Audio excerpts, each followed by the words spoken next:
Chapter 31. Now it came to pass in the 11th year, in the 3rd month, on the 1st day of the month, that the word of the Lord came to me, saying, Son of man, say to Pharaoh king of Egypt, and to his multitude, Whom are you like in your greatness? Indeed, Assyria was a cedar in Lebanon, with fine branches that shaded the forest, and of high stature, and its top was among the thick boughs.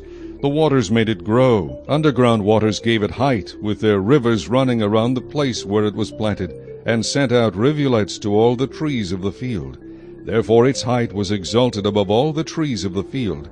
Its boughs were multiplied, and its branches became long because of the abundance of water, as it sent them out. All the birds of the heavens made their nest in its boughs. Under its branches all the beasts of the field brought forth their young, and in its shadow all great nations made their home. Thus it was beautiful in greatness and in the length of its branches, because its roots reached the abundant waters. The cedars in the garden of God could not hide it. The fir trees were not like its boughs, and the chestnut trees were not like its branches. No tree in the garden of God was like it in beauty. I made it beautiful with a multitude of branches, so that all the trees of Eden envied it that were in the garden of God.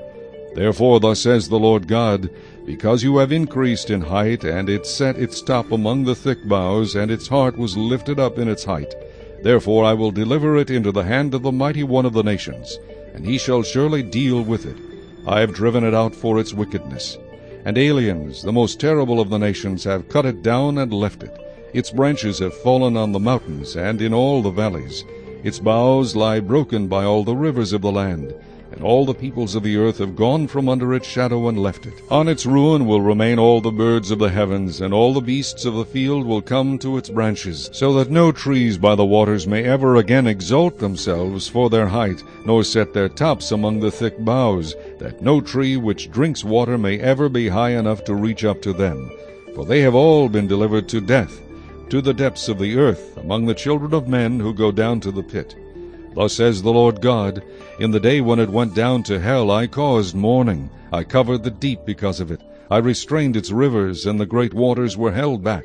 I caused Lebanon to mourn for it, and all the trees of the field wilted because of it. I made the nations shake at the sound of its fall, when I cast it down to hell, together with those who descend into the pit. And all the trees of Eden, the choice and best of Lebanon, all that drink water, were comforted in the depths of the earth. They also went down to hell with it, with those slain by the sword, and those who were its strong arm dwelt in its shadows among the nations. To which of the trees in Eden will you then be likened in glory and greatness? Yet you shall be brought down with the trees of Eden to the depths of the earth. You shall lie in the midst of the uncircumcised, with those slain by the sword. This is Pharaoh and all his multitude, says the Lord God.